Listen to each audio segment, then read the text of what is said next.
Welcome back to First Take. Let's get to a quick take on my Bears here. Caleb Williams indicated in a new book coming out this fall by Seth Wickersham that he wanted nothing to do with the Chicago Bears before being drafted in 2023. Carl Williams, who's Caleb's dad, said, quote, Chicago is a place where quarterbacks go to die. Stephen A. here now with this quick take. Look, there was a lot more context to this whole situation, but nonetheless, do you think this is more an indictment on the Chicago Bears and the way the franchise has been run, or Caleb Williams really not wanting to go to a place maybe he didn't know anything about? It is absolutely an indictment against the Chicago Bears organization from the past. And now led by Kevin Warren, I have nothing but faith in them moving forward. I'm very, very confident that things are going to progress. I think they hired the right coach. And I think that right now, when you look at it, listen, Caleb Williams said this before he became a Chicago Bear. Correct. He didn't say this after. He's entitled to his feelings. His father's entitled to his feelings. I'm looking at this number right here in terms of the Chicago Bears, okay? When you think about the Chicago Bears, the Bears haven't had a first-team All-Pro at quarterback since 1950. Did you know that? Since 1950, over the last 60 years, only 2 Bears quarterbacks have made the Pro Bowl. Jim McMahon was on the team in 1985 and Mitchell Trubisky in 2018 as a replacement. Y'all have any idea how pathetic that is? I don't give a damn what Caleb Williams or his father said about not wanting to be a Chicago Bear. The Chicago Bears as an organization didn't deserve anybody having faith in them as a quarterback. Now, led by who they're being led by, okay, with Ryan Pohl, with Kevin Warren and the crew, with their new coach, Brad, I'm like, I have all the confidence in the world that they're moving in a forward direction, and Caleb Williams is a hell of a quarterback. He was slaughtered last year, okay? When you protect them and you have a better offensive mind, a coach in his team, Shane Waldron is gone now. That's not something he was confident. That's not somebody he was confident in and he was before right. He got there. He was right about that. There's nothing wrong with what Caleb Williams and his father had to say prior to being in that. They said this, but after arriving with the Bears, that's different. But prior to, you have a right to your damn feelings. They don't owe anybody an apology or an explanation or nothing. The Chicago Bears should be apologizing to the city of Chicago and to the National Football League for being so inept for so many years when it came to picking a damn quarterback. Okay, first of all, his dad is trying to protect his son, so that I totally understand where he is coming from. But the Bears are literally the definition of insanity. They've done the same thing over and over. They draft a quarterback from a previous coordinator that becomes a head coach, then they fire the coach, and then they draft another quarterback. It happened with Mitch Trubisky and John Fox. It happened with Coach Nagy and Justin Fields. We saw it happen then, obviously, with Eberflus and Caleb Williams, and it just keeps recycling over and over. Of course, this is the narrative in Chicago until it's proven otherwise. It's absolutely ridiculous it's had to get to this. But maybe this is a wake-up call for the Chicago Bears. You can't act like this anymore. First of all, they already woke up. They woke up by drafting him anyway. They haven't done anything on the field yet. But what I'm saying, well, listen, do you have a problem with the coach they hired? I don't, but I'd like to see it come to fruition. Do you have a problem with the coach they let go? Eberflus needed to go, right? Yes. Waldron needed to go, right? Yes. And now you got a new coach who, by the way, was considered a brilliant offensive mind. You got a quarterback that was sacked 68 times, 16 more than any other quarterback in the National Football League last year. Caleb Williams was slaughtered. So I'm looking at it and I'm saying they on their way up. I know Jayden Daniels was absolutely special with the Commanders, and I get that. And because of that, we looked at the struggles in Chicago that finished with a 5-12 record, and we said, damn.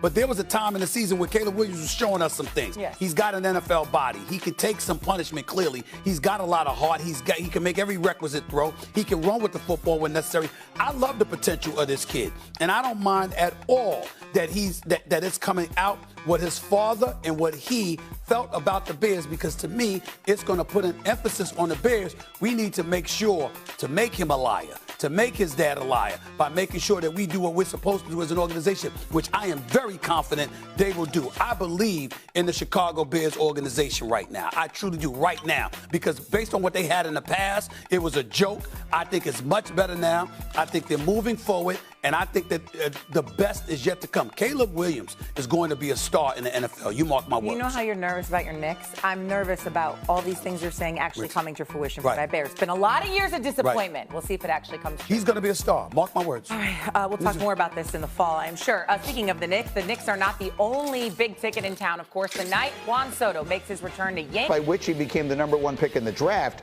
jumped off the page yesterday.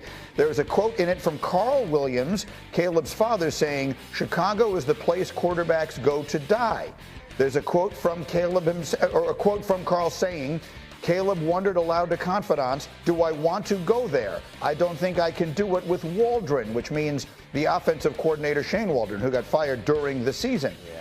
He writes, Carl Williams went on to great lengths to try to circumvent the NFL draft, Seth wrote, wanting to give his son an opportunity to choose his future employer. And in case you're wondering, didn't that happen once before, Archie Manning and Eli? Yes, it did.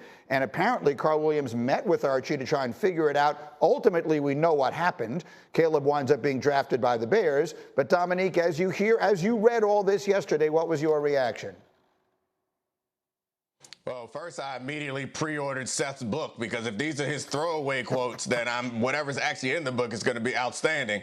And the second thing was, why would they talk to Seth? Like, it seems like it serves them no advantage, and it puts Caleb in a really tough situation where whatever goodwill he might have had, he's wasted it. And, of course, he has to play well, but I don't think that there's going to be anyone willing to extend him any leniency or excuses or blame the O-line or blame the coordinators next year. In part because he clearly him and his father came into the situation expecting the worst, and the worst happened. So I think Caleb has put himself, not that the pressure can get any higher on Caleb Williams, but he's put himself in a situation where no one's going to defend him if things don't go well, so he better play well.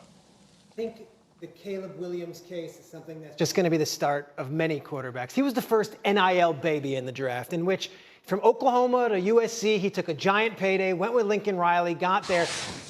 Talking to Cliff Kingsbury, who was his quarterbacks coach there at USC, Caleb was living a life as a quarterback that even the most decorated quarterbacks had never lived before. High-rise apartment in downtown LA, sports car, the money. Didn't need the NFL like maybe some quarterbacks had in the past. So I think we have to look at this with a different lens, as we saw it this year with maybe some of the stuff that was coming out with Shador and how he was dictating things. This is going to be the case moving forward, where a lot of these quarterbacks coming into the NFL might not have the, yes, sir, NFL, please do me as I'm so grateful. No, these guys, they can stay in college if they don't want to leave early because they're making enough money. And in this case, Carl Williams, the father, he was exploring all options, and they ended up leaving early and going to Chicago. But I don't fault them for saying, hey, we're going to explore everything because we don't have to go to the NFL yet. He was exploring options that actually only existed in his own head. The idea that he could have circumvented the draft and been a free agent, it doesn't hold up. The rules say he would have had to go into this year's draft. And oddly enough, any team other than the Bears would have been allowed to take him if that had happened. So I guess if you really wanted to play it all the way out, you could have. Ultimately, he went, right? And part of it says that he got to Chicago and he went back to his dad and said, I think I can make it work here. So ultimately he said, basically, Dad, chill out. We'll take care of this.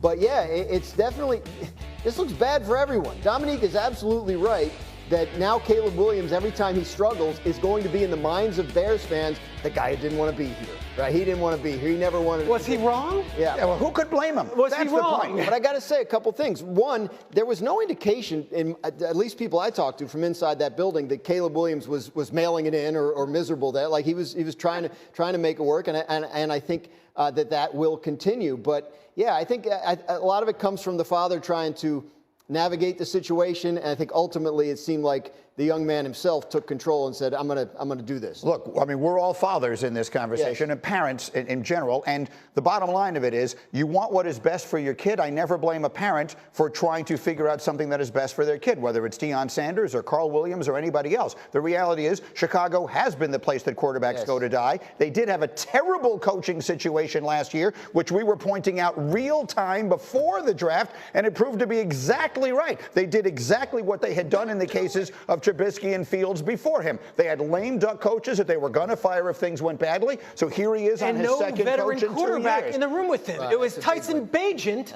and another, now they have Case Keenum in the room. Right. Yeah. So in theory, they've gotten everything that was wrong right now. And hopefully last year didn't do any sort of last